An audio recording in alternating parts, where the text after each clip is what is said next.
नमस्कार दोस्तों, आप सभी का आपके अपने चैनल श्री ज्ञान लोक में स्वागत है। ज्ञानवर्धक कहानियों के लिए इस चैनल को सब्सक्राइब करके घंटी को जरूर दबा लें।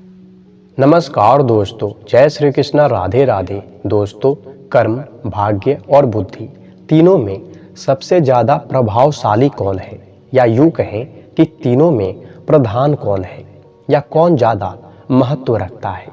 तो दोस्तों, हम इस विषय को एक कहानी के माध्यम से समझेंगे। ये एक प्रेरणादायक प्रसंग है, तो आप इस वीडियो पर अंत तक जरूर बने रहें, क्योंकि आपको ये वीडियो देखकर काफी आनंद आने वाला है। तो चलिए प्रसंग शुरू करते हैं। दोस्तों, एक समय की बात है। एक रोज स्वर्गलोक में कर्म, भाग्य और बुद्धि तीनों का एक साथ आमना सामना हो गया और फिर आपस में बात शुरू हुई, जो कि आगे विवाद में बदल गया कि आखिर हम तीनों में महान कौन है। कर्म बोलता है कि मैं महान हूँ, भाग्य बोलता है कि मैं महान हूँ और बुद्धि बोलता है कि मैं महान हूँ। उन तीनों का विवाद समाप्त ही नहीं हो रहा था और अब समय के साथ जोर पकड़ता जा रहा था।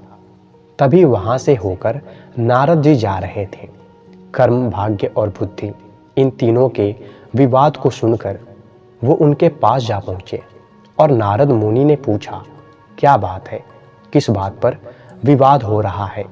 तब तीनों कर्म, भाग्य और बुद्धि कहते हैं कि हे नारद मुनि, आप हमारा निर्णय कीजिए कि आखिर हम तीनों में से कौन महान है। तब नारद जी मुस्कुराते हुए कहते हैं कि ठीक है, मैं ही बताता हूँ। एक काम करते हैं, पृथ्वी लोक पर एक आम आदमी के पास एक एक करके तुम तीनों लोग जाओ और जिसके जाने पर उस आदमी का सबसे अच्छा विकास होगा, वही तुम तीनों में से महान होगा।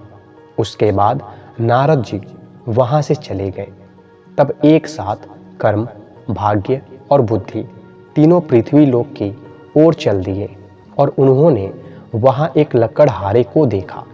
वो काफी गरीब लग रहा था। वो जंगल में जाकर लकड़ी काटा करता था। उन्हें अपने इस परीक्षा के लिए ये लकड़हारा उचित मनुष्य लगा। तब कर्म, भाग्य और बुद्धि तीनों आपस में बात करते हैं कि हम लोग इस व्यक्ति के शरीर में एक एक सप्ताह रहेंगे और हम तीनों में से जिसके जाने पर इस व्यक्ति का विकास ज्यादा होगा, वही हम तीनों में से महान होगा और ये बात फिर सभी को मान्य होगी। तीनों इस बात के लिए राजी हो गए। उसके बाद कर्म ने कहा कि मैं सबसे पहले जाऊंगा और इस व्यक्ति का विकास करूंगा। तब कर्म तुरंत वहां से चला गया और उस लकड़हारे के अंदर जाकर समा गया। कर्म के आने पर उस लकड़हारे की ताकत मानो दुगुनी हो गई थी और उसने रोज से ज्यादा लकड़ियां काट दी और इस बात से उसे बहुत खुशी हुई। फिर उसने सोचा कि मैंने आज इतने सारी लकड़ियां काट ली, लेकिन वो उन लकड़ियों को उठा नहीं पा रहा था, क्योंकि वो रोज उतना ही लकड़ियां काटता था जितना कि उसके हाथों में आसानी से आ जाए। फिर वह पुनः से पहले की ही भांति उतनी ही लकड़ियां लिए बाजार गया जितने उसके हाथ में आई, और वो बाजार जाकर पहले की ही भांति लकड़ियों को बेच डाला और उसे उतने ही पैसे मिले जितने कि उसे मिला करते थे। इस तरह से कर्म 7 दिन उसके शरीर के अंदर रहा और वो 7 दिन इसी प्रकार ज्यादा से ज्यादा लकड़ियां काटता था, पर हाथ में आने भर की ही लकड़ियां वो लकड़हारा बाजार में ले जाकर बेच डालता था। उसके बाद कर्म वापस स्वर्गलोक चला गया। फिर भाग्य की बारी आई। तब भाग्य बोला, उस लकड़हारे को कर्म अमीर नहीं बना पाया, अब देखो मैं कैसे उसे अमीर बनाता हूँ। और भाग्य उस लकड़हारे के शरीर के अंदर समा गया। तब भाग्य ने तुरंत ही उसे जंगल में एक सोने चांदी से भरी पोटली दिला दी, जिससे कि एक ही पल में उसका नसीब बदल गया और लकड़हारा अमीर हो गया। अब एकाएक इतने सारे पैसे आने के बाद वो इधर उधर बेफिजूल खर्ची करने लगा और दिन भर बस आराम से पड़ा रहता था।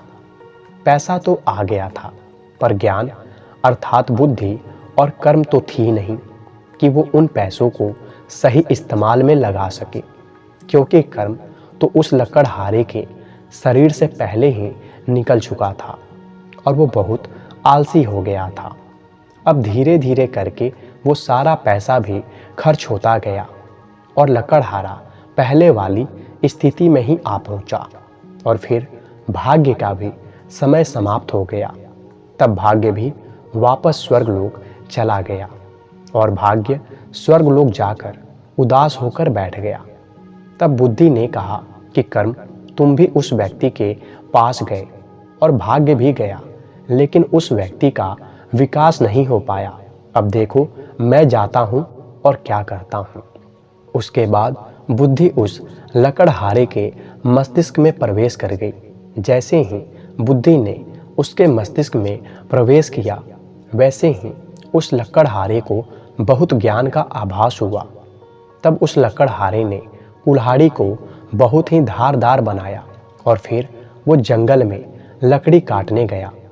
तब लकड़हारे ने लकड़ियाँ काटना शुरू किया और बाकी दिनों से थोड़ी ज़्यादा लकड़ियाँ काट ली और लकड़ी काटते समय लकड़ी के छोटे छोटे टुकड़े जो ज़मीन पर गिर गए थे वो भी उठा लिए और सब लकड़ियों को आपस में बांध दिया और उनकी गठरी बना डाली।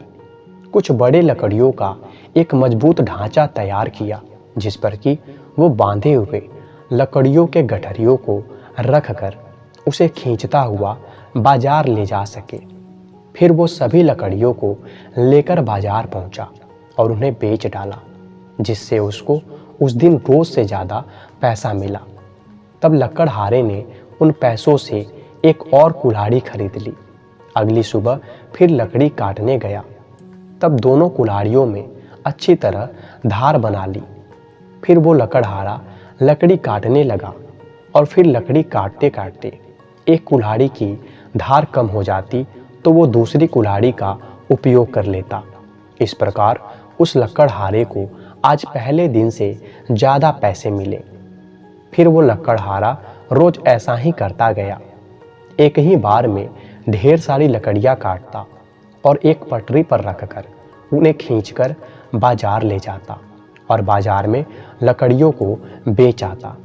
इस प्रकार उस लकड़हारे का विकास होने लगा और उसके पास धन भी आने लगा और उस लकड़हारे की गरीबी भी धीरे धीरे करके दूर हो गई। और इस प्रकार वो लकड़हारा एक सप्ताह में थोड़ा पैसा वाला हो गया और पहले से उसकी गरीबी अमीरी के तरफ चल दी। फिर बुद्धि का एक सप्ताह का समय खत्म हो गया और वो वापस स्वर्गलोक पहुंच गया और फिर कर्म, भाग्य और बुद्धि तीनों स्वर्ग में बात करने लगे। फिर उसी समय वहाँ इन तीनों का फैसला करने नारद जी उपस्थित हो गए। नारद मुनि ने उन तीनों से पूछा कि पृथ्वी लोक पर तुम तीनों गए थे। फिर तीनों ने उन्हें सारी बात बतलाई। तब नारद जी ने कहा कि तुम तीनों में बुद्धि ही महान है, क्योंकि जहाँ बुद्धि रहती है वहाँ भाग्य और कर्म स्वयं ही पहुँच जाते हैं और बुद्धि का साथ देने लगते हैं। दोस्तों, अगर मनुष्य को जीवन में सफलता हासिल करनी है तो तीनों कर्म, बुद्धि और भाग्य का होना जरूरी है।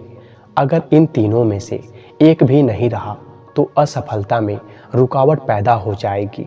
जैसे कि इंसान के पास तीनों है, कर्म, बुद्धि और भाग्य, तब वो अपने बुद्धि का इस्तेमाल करके सही तरह से कर्म करके अग्रसर होता जाएगा सफलता की ओर, जहाँ उसे उसका भाग्य भी साथ देगा, उसे सफल होने में उसकी मदद करेगा। अर्थात निसंदेह तीनों का एक साथ किसी भी मनुष्य में होना अति आवश्यक है, जो कि उसके जीवन को सार्थक बनाता है। दोस्तों, उम्मीद है आपको ये प्रसंग पसंद आई होगी। कृपया करके लाइक करें इस वीडियो को और ज़्यादा से ज़्यादा शेयर करें। धन्यवाद।